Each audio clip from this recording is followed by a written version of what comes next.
Pemirsa, baru-baru ini publik dihebohkan dengan pernikahan sesama jenis, di mana seorang wanita LGBT berhasil mengelabui seorang perempuan di Jambi. Terasa tidak mungkin bagi sebagian orang, tapi ini memang benar-benar terjadi. Pernikahan sama jenis ini secara hukum memang tidak diakui di Indonesia ya. Tetapi beberapa kali terjadi seperti wanita LGBT berpura-pura jadi pria di Jambi ini berhasil mengelabui pengantin wanita dan juga keluarganya. 10 bulan menikah, seorang wanita yang berinisial NA ini baru mengetahui kalau suaminya, dalam tanda kutip ya, adalah seorang LGBT yang ternyata pura-pura jadi laki-laki. Dan bagaimana mengetahui modus tipu-tipu LGBT ini? Atau mungkin bisakah dipidana? Itu yang akan saya bahas di Apa Kabar Indonesia malam hari ini. Pasti bikin masyarakat bertanya-tanya ya, kok bisa modus tipu-tipu ini terjadi hingga akhirnya sang perempuan, di mana korban di sini tidak tahu kalau suaminya sendiri adalah seorang perempuan yang pura-pura jadi laki-laki. Karena ini bukan kasus pertama kali terjadi, pernah terjadi beberapa waktu sebelumnya pemirsa, atau jangan-jangan banyak yang tidak terungkap oleh media. Nah, yang di Jambi ini menjadi hal yang menarik untuk dibahas. Akan saya bahas di Apa Kabar Indonesia malam hari ini. Untuk membahas dari sisi kejiwaan dari pelaku ini sendiri akan saya tanyakan nanti dengan Dokter Danardi sebagai psikiater kita di sini. Dokter, assalamualaikum, selamat malam. Selamat malam, waalaikumsalam warahmatullahi wabarakatuh. Dokter, kita juga telah tersambung ini dengan dua narasumber saya, mulai dari Pak Sarwono yang merupakan penghulu yang menikahkan dari korban dan juga pelaku, dan juga Pak Suprianto, Ketua RT 16. Selamat malam Pak Suprianto. Selamat malam Mbak Caca. Ya, Pak Suprianto, saya mau tanya ini Pak, karena saya atau mungkin sebagian masyarakat juga bertanya-tanya ya, kok bisa tidak tahu bahwa ternyata pelaku ini adalah seorang perempuan. Memang dari perawakannya bisa dijelaskan, memang mirip bener Pak, mirip sekali dengan laki-laki sampai nggak bisa membedakan gitu, tertipu itu. Bagaimana Pak Suprianto? Ya, jadi gini Mbak, awal mula si oknum tadi ini datang ke Jambi itu diantar sama keluarga si perempuan, lapor ke saya, sekalian memperkenalkan kalau ini adalah calonnya si korban tadi. Kalau dari perawakan memang nggak kelihatan Mbak, karena si oknum tadi ini perawakannya itu nggak berisi, sudah itu ya layaknya seperti laki-laki lah, rambutnya pendek cepak gitu kan, jadi nggak kelihatan. Bahkan ngomong kalau wanita di bagian dadanya biasanya kan ada kelihatan, ini nggak kelihatan sama sekali, sama seperti laki-laki lah seperti itu. Suara Pak, kalau suara perempuan sama laki-laki kan beda. Ya, kalau suaranya berat Mbak, seperti suara laki-laki. Makanya kita juga nggak jiran kalau dia itu perempuan. Oke, berarti Bapak sering ngobrol dengan pelaku Pak? Kalau dengan pelaku saya ada ketemu, pertama itu diperkenalkan. Setelah itu terjadilah nikah siri. Sudah itu mereka mau urus NA ke kantor lurah. Itu berdua kesini sama istrinya tadi, si korban. Setelah itu terakhir ketemu sama saya pas setelah 5 bulan, setelah masalah ini meruncing, dikarenakan ibu si korban tadi sudah mulai curiga juga, terus ada kerugian uang segala macam. Akhirnya kita ada pertemuan rapat antara si korban dengan si oknum tadi beserta keluarga ibu dari korban. Dan malam itu dihadiri juga oleh Pak Babin Kamtibmas. Sesudah itu ada perwakilan dari kantor lurah juga, dari kantor lurah. Dan malam itu kami rapat itu selesainya jam 1 malam dengan hasil jam 8 pagi si oknum tadi harus bisa menunjukkan identitas dia sesungguhnya. Karena di situ kan tertera detailnya itu banyak sekali, ada 5 atau 6 detail kalau nggak salah itu Mbak.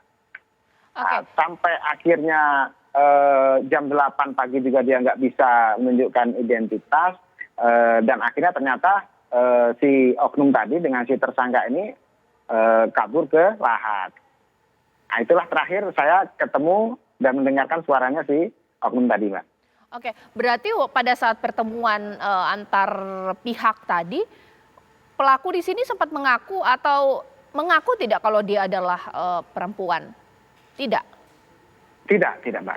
Oke, jadi sampai detik itu juga dia tetap bersikuku dia memang laki-laki gitu ya? Laki-laki. Oke, berarti dibela oleh sang istrinya dong ya? Ya, pertama dibelakan istrinya. Oke. Ketahuannya kan dia setelah kabur ke Lahat, sudah beberapa bulan, terus akhirnya adik ibunya si korban, Bibi lah dibilang kan, Ya. itu punya inisiatif kerjasama dengan kepolisian Jambi dan pihak berwajib yang ada di Lahat. Oke. Itu bagaimana caranya untuk nangkep mereka, membawa mereka ke Jambi secara paksa Oke, gitu. ya Pak Suprianto, kalaulah tadi Bapak bilang dari perawakan suara nggak ada bedanya ya seperti laki-laki pada umumnya. Postur Betul. Pak, postur itu, kalau postur ini kan laki-laki sama perempuan beda ya Pak ya. Kalau laki-laki Ya, itu ya. mungkin dadanya lebih bidang, beda lah dengan perempuan yang mungkin lebih kecil. Nah ini gimana Pak? Iya. Kalau perawakannya, karena si Apit ini tadi perawakannya kurus Mbak, nggak berisi, jadi nggak kelihatan. Oke, jadi kayak laki-laki badannya kecil begitu ya? Ya, Betul, oke. kayak laki-laki yang perawakannya kurus lah gitu. Oke, iya Pak Suprianto ditahan dulu. Mungkin sekarang saya Siap. juga akan tanyakan dengan Pak Sarwono. Nah pemirsa, Oke, Pak Mbak Sarwono ini yang menikahkan iya, sepasang tadi, yakni adalah korban, bahkan juga pelaku yang tipu-tipu tadi ternyata adalah seorang perempuan. Pak Sarwono, selamat malam. Selamat malam. Ya, Pak Sarwono, bolehlah ditambah nih informasi saya. Pak Sarwono bisa diceritakan ketika Bapak menikahkan antara korban dan juga pelaku di sini, Bapak sama sekali tidak menyangka kah Pak kalau ternyata pelaku di sini adalah seorang perempuan. Memang ketika proses ijab kabul, ngobrol-ngobrol dengan penghulu, kelihatannya kayak laki begitu ya Pak? Iya, jadi perawaannya itu tetap model laki-laki. Cuman waktu aku tanya, itu kan profesinya sebagai dokter umum kan gitu. Cuman waktu saya tanya masalah KTP-nya, itu dalam proses. Oke, jadi waktu Bapak menikahkan nggak ada KTP? Tidak ada istilahnya. Tapi identitas apa Pak? Kan kalau bisa gitu kan harus ada kelengkapan lain gitu kayak kartu keluarga, akte gitu, nggak ada? Nggak dikasih juga? Tidak ada. SIM gitu karena nggak ada juga dikasih? Tidak ada. Ini nikah siri ya Jadi, Pak ya? Ya, namanya nikah secara agama lah. Oh, Orang bilang oke. nikah siri. Yang penting syarat rukunnya kan cukup sah secara agama kan Ya. gitu. Berarti Bapak banyak ngobrol-ngobrol ya dengan pelaku begitu ya? Kalau saya cuman waktu mau akad nikah, karena saya kan dipanggil tuh. Oh Bapak dipanggil. Nah suaranya gimana Pak? Kayak laki-laki gitu Pak, jadi Bapak sama sekali tidak tahu kalau ini perempuan? Iya. Suaranya model laki-laki Bu, iya. Kalau dari tampilan wajahnya, rambutnya, bentuk, biasanya kan kepala laki-laki sama perempuan itu dari struktur rambutnya itu kan beda ya, beda sekali itu Pak. Juga nggak kelihatan kalau ini ternyata perempuan.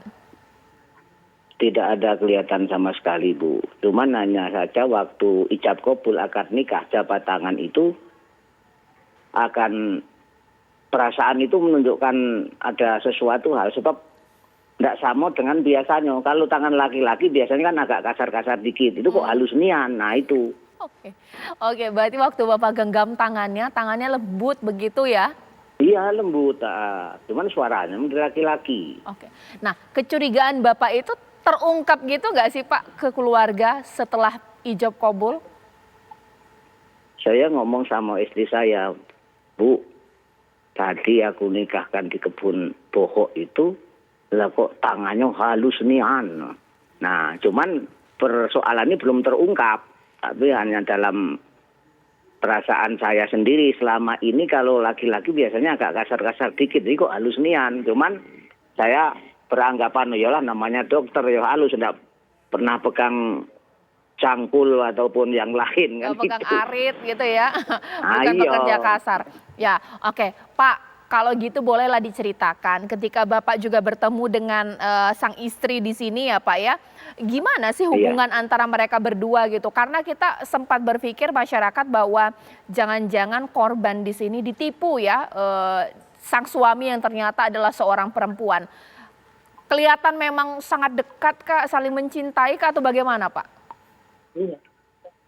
Kalau saya kan istilahnya cuma sekilas, Bu. Begitu datang kan nikah, jam kumpul pulang kan gitu. Jadi tidak sempat ngobrol lama. Oke, tapi ini memang dari keluarga pada saat itu Bapak juga tidak melihat ada kecurigaan ya Pak ya? Ya tidak ada, karena kan kita ini kan dipanggil di Baik. keluarga besar, berarti istilahnya semuanya masalah sudah clear kan itu. Yang penting datang, menikahkan, selesai, beres begitu ya Pak ya? Nah itu, oke. Oke, baik. Tapi ada kecurigaan dari tangannya yang tadi halus sekali ya Pak ya. Terima kasih. Nah itu kok Baik. halusnya.